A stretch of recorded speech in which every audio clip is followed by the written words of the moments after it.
Guys, we got to talk about Wolverine. So you guys already know the backlash has been wild when it comes to Wolverine because people have looked at this game and they checked out the trailer and they're forming opinions about the game because, you know, that's what a trailer's for.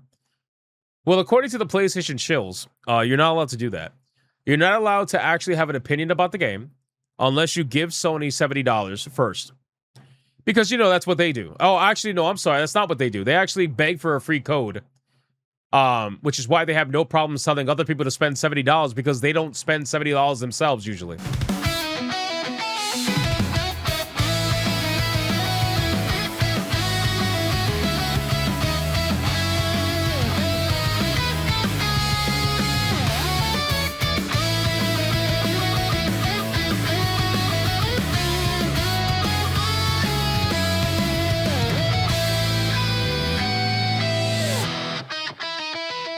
Thank you so much for watching this video, and if you guys want to see more content like this, make sure to hit that subscribe button and join me every single day, 9 p.m. over on the main channel, where you can catch me live every single day, 9 p.m. Eastern. I hope to see every single one of you there. Now back to the main video. But that's besides the point.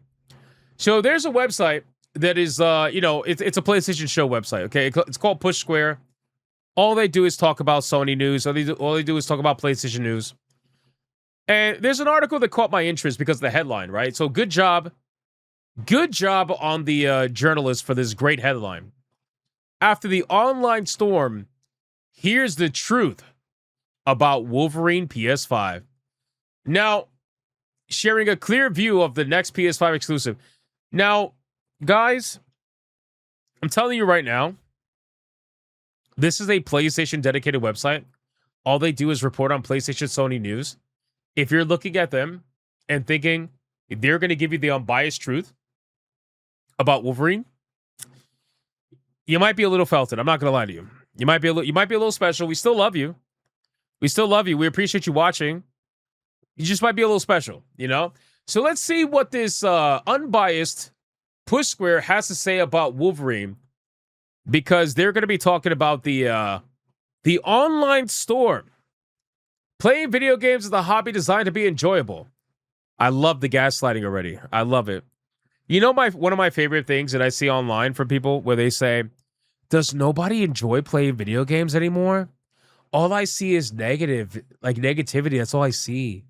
All I see is people being negative about video games anymore. Do you guys not fucking enjoy video games anymore? Notice how they always say that when it comes to video games, they get highly criticized, that the shills want to just completely eat up. So they want other people to eat it up too. So they gaslight you and they say, oh my God, why are you guys being so negative? They never want to tell you the truth. They never want to actually have the conversation. They just want to pretend like you hate everything just to hate everything. And they also want to pretend like everybody's a critic, which is kind of weird, right? Because it seems as if, I don't know if this is a tactic that they have where they purposely misunderstand everything so that discourse is impossible. Maybe.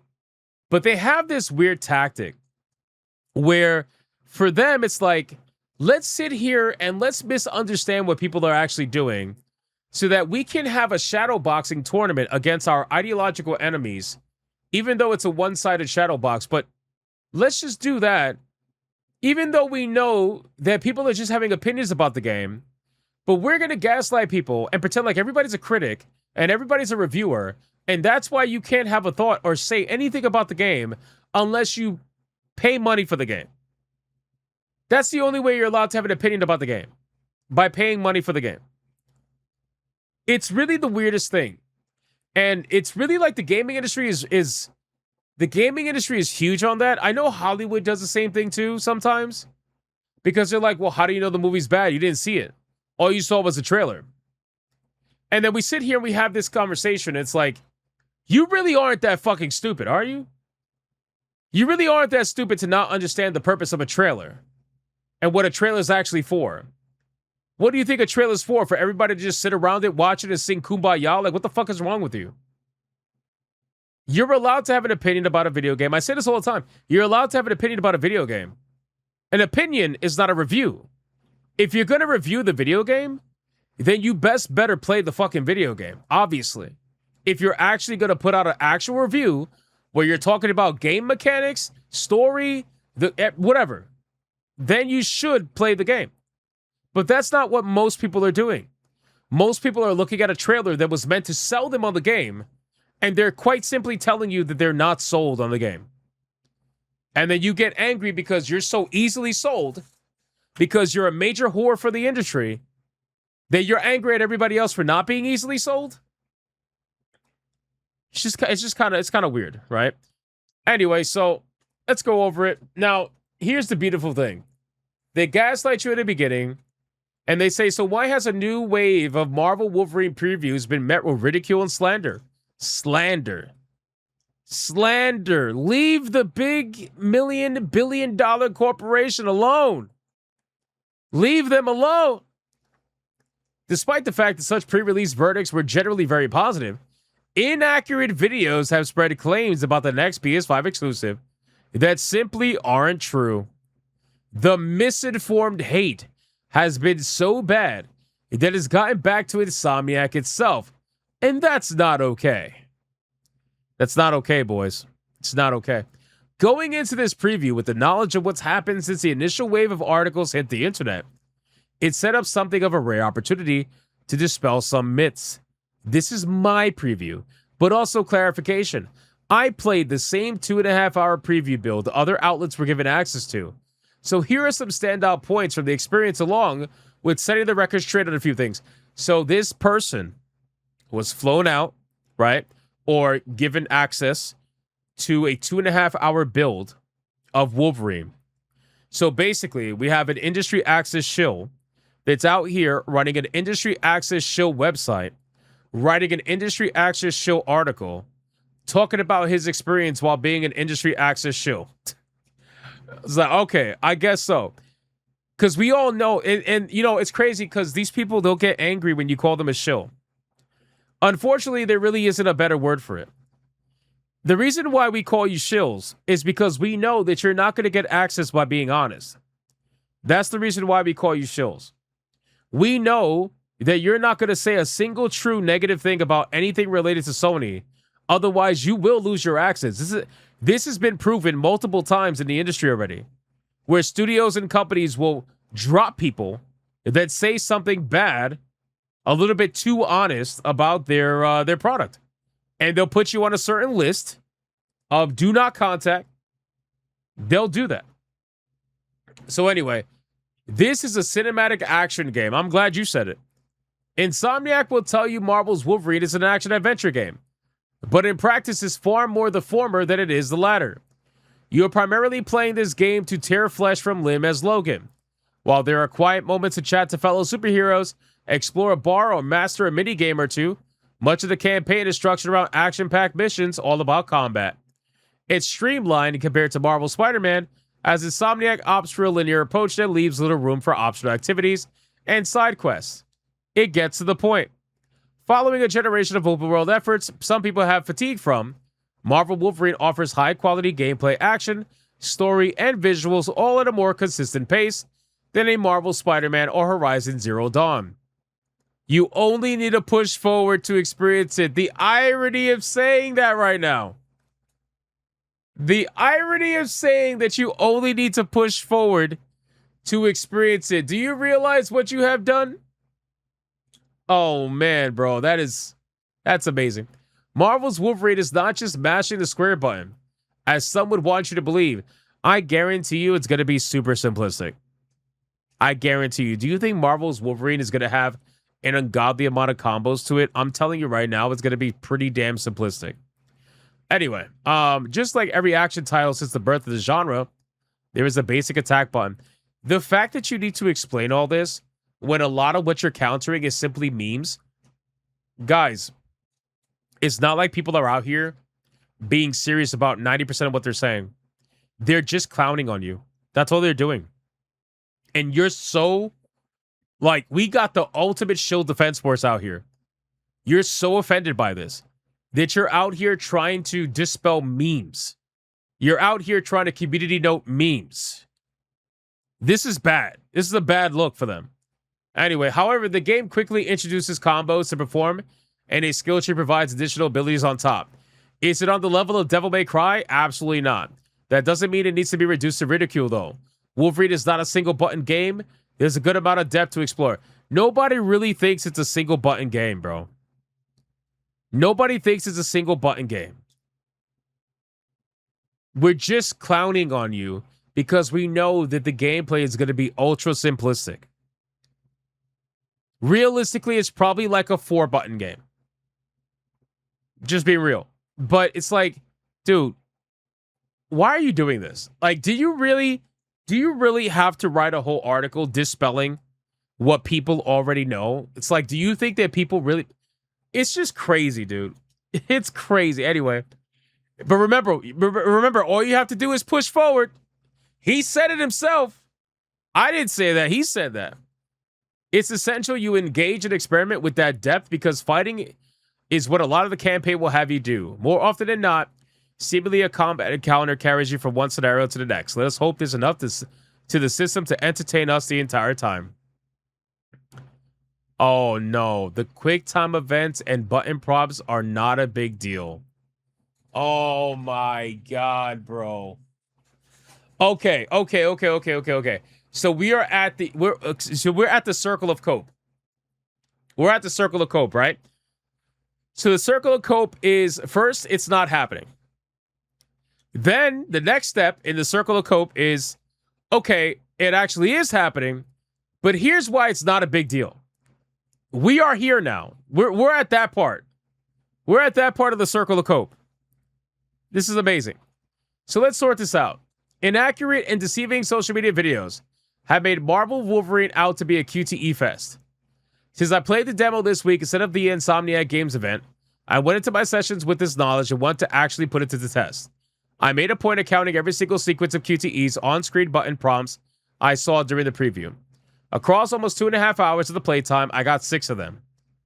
You're free to dislike them, of course, but I see very, very little issue encountering one every 20 to 30 minutes.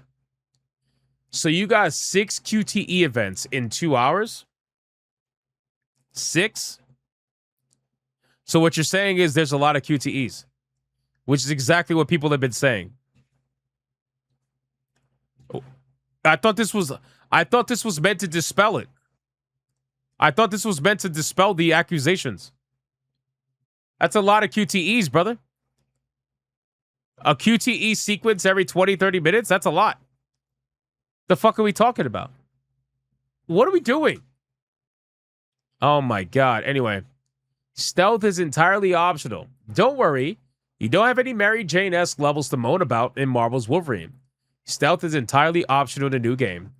Stealth takedowns are possible and there's grass to hide from enemies in, but this is an approach you can ignore entirely if you want. It's not a game over if you're spotted, so the focus on the mechanic has been drastically reduced. Yeah, but how do you know that's always the case? It may not be the case now in those 2 hours that you played, but maybe later on in the game there are unskippable stealth missions that you have to be quiet for. Wolverine has a revive mechanic. Compared to Spider-Man, developer Insomniac had to work around how it handles Wolverine's regenerative abilities. It's done this in 2 ways, a revive mechanic and a healing attack. The latter is a simple one. As you strike a staggered enemy, you get a chunk of health back. The former, meanwhile, removes a chunk of your rage meter and turns it into a revive once you lose all your health. If you don't have enough rage to trigger a revive, then you actually do die. Alongside leveling up and unlocking abilities, the game has adaptations functions that can be used to make a character build. On this screen, you can select a certain number of adaptations to activate, and they all relate to a different aspect of the combat system. You can make your stealth kills better, or improve the rage meter, for example. This isn't an RPG where Wolverine will be completely different to yours, but this is an extra layer of customization that lets you apply flair where you want it. Nightmare Door offers challenges and story. For some reason, some channels on social media thought to make fun of a door animation, because it's tied to an important plot point in the game. Discovering Logan's past. In reality, you're actually playing Marvel's Wolverine. These are called Nightmare Doors. They're optional activities that provide combat and traversal challenges to complete, with gold, silver, bronze times to beat. For completing them, you earn a sort of totem that you can display within the room Nightmare Doors leads to. These little totems also come with an audio log that provides more context to the backstory of Wolverine. At least 25 suits can be unlocked. Whiskey bottles are your collectibles. That Sentinel boss isn't great. Bro, you're literally confirming everything everybody's been saying. The one complaint I do find myself agreeing with relates to the Sentinel boss fight. You fight the torso of a gigantic robot that's trapped in rubble, and it swings at you with his arms and fires laser beams. This is a very tedious encounter with a health bar that takes forever to whittle down. I didn't enjoy it in the moment, but I think it's worth putting it criticism into context. The boss fight comes immediately after a time skip in the demo. It starts at the very beginning of the game and then fast forwards to the encounter at the end of Act 1. Boys, this guy, he's literally confirming everything that people are saying about the game. That it's got a bunch of QTEs, that the Sentinel boss was underwhelming and it was a big letdown, and that we've seen it before, and that the game is going to be fairly simplistic. Like, how exactly is this telling the truth or like dispelling the nonsense around the game? Guys, listen. At the end of the day, bro, people are allowed to make jokes. People are allowed to criticize things. People are allowed to have opinions about a game.